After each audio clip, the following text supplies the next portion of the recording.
Commissioner police यांना आम्ही निवेदन दिलं आहे की पहिल्यांदाच खूप वर्षानंतर किंवा पहिल्यांदाच राजकीय हेतू पुरस्सर पॉलिटिकली मोटिवेटेड मर्डर हा सोलापुरात झालाय. लॉ आणि ऑर्डर, कायदा सुव्यवस्था पूर्णपणे कोलॅप्स झाली आहे. प्रशासन पूर्णपणे कोलॅप्स झालंय. पोलीस आणि प्रशासन अतिशय खूप मोठ्या प्रमाणात भारतीय जनता पक्षाच्या दबावाखाली काम करत आहेत असं दिसून येत आहे. भाजप साम दाम दंड आणि आता लोकांच्या रक्तासाठी भुकेजलेली आहे.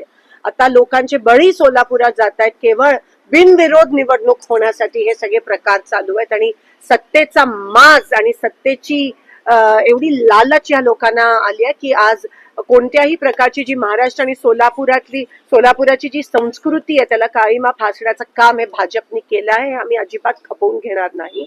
महाविकास आघाडीने आज हे पत्र, आज निवेदन पोलिसांना दिलं आहे, कमिशनर पोलीस, आणि कारवाई झाली पाहिजे. ह्याला कोणत्याही प्रकारचं कौटुंबिक वाद न लेबल करता हे राजकीय हेतू पुरस्सरच झाला आहे. आणि आज सीपीने रेकॉर्डवर आणलंय की 100% पॉलिटिकली मोटिवेटेड आहे.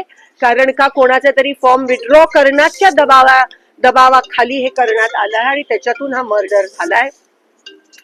पोलिसांनी कारवाई केली पाहिजे, सीडीआर तपास झाली पाहिजे, जे कोणी दोषी आहेत त्यांना अटक झाली पाहिजे, एक स्पेशल कमिटी ह्यासाठी नेमली पाहिजे, हा आमचा आग्रह आहे. एवढंच नाही तर इलेक्शन होईपर्यंत हे इलेक्शन पारदर्शक झालं पाहिजे. ह्यासाठी पण पोलीस प्रशासनाची कोणत्या पद्धतीत तयारी आहे, कारण का अमाप पैसे वाटप होणार आहे. 10च्या नंतर पण आचारसंहितेचं उल्लंघन होणार आहे. जे सत्ताधारी आहेत त्यांना तुम्ही करायला देणार आणि आमच्यावर दबाव आणणार. जे तडीपारच्या नोटिसेस आहेत त्या दोन्ही साईडला मिळाल्या पाहिजेत, गुन्हा दाखल दोन्ही साईडला झाले पाहिजेत, नाहीतर बिनविरोधच करा, आम्ही इलेक्शन मध्ये भाग घेणार नाही, अशी ताकीद आम्ही या ठिकाणी पोलीस कमिशनरना दिलेत. आणि कोणत्याही दबावाखाली न येता एक चांगले पोलीस ऑफिसर म्हणून तुम्ही काम करा. पोलीस प्रशासन अतिशय खूप मोठ्या प्रमाणात दबावाखाली दिसून येत आहे. फॉर्म भरायच्या दिवशी पण, फॉर्म विड्रॉलच्या दिवशी पण आणि भरायच्या दिवशी पण काही ठिकाणी दिसून आलं की त्यांच्या लोकांना आतमध्ये सोडत होते आणि आमच्या लोकांना नव्हते सोडत. अजूनही जे इलेक्शन यंत्रणा आहे त्यांच्याकडून याद्या डिक्लेअर झाल्या नाहीत, हे तुम्ही बघू शकता. मुद्दामून विरोधी पक्षाचे काही कॅन्डिडेटची नावं पण या ठिकाणी यादीत येत नाहीयेत. हे पहिल्यांदाच गंभीर स्वरूपात असं झालं असेल आणि ह्याचा किती मोठ्या प्रमाणात दबाव आणि किती मोठ्या प्रमाणात तुम्ही लोकशाही आणि संविधानाची हत्या करताय. तुम्हाला कसली भीती आहे? तुम्ही आमचेच कॅन्डिडेट एक तर पळून घेऊन जाता, त्यानंतर तुम्ही 3 नंतर एबी फॉर्म द्यायला, 3 नंतर कोणतेही कागदपत्र, एबी फॉर्म असो किंवा नसो, तुम्हाला स्वीकार करण्याचा काही अधिकार नाहीये. ते साफ डिस्क्वालिफिकेशन साठी ग्राउंड बनू शकतं. आणि म्हणून आम्ही रिट पिटिशन हायकोर्टमध्ये दाखल करणार आहोत. लीगल नोटीस देखील आम्ही पाठवतोय. आणि आता हे कोणत्या स्तराला घेऊन जातील इलेक्शन, सामान्य माणूस हा भीतीपोटी जगतोय. आम्ही पोलीस कमिशनरला हे पण सांगितलं की जातीय तेढ निर्माण करण्याचं, ध्रुवीकरण निर्माण करण्याचा प्रयत्न हे भाजप करणार आहेत. आपल्या इकडे गड्डा यात्रा आणि इलेक्शनचा वोटिंग दिवस हे एकत्र येत आहे.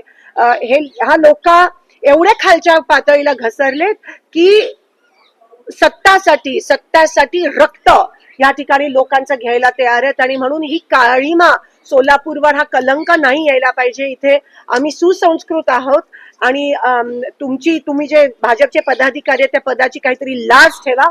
आमच्या सोलापूरचं वातावरण बिघडवू नका.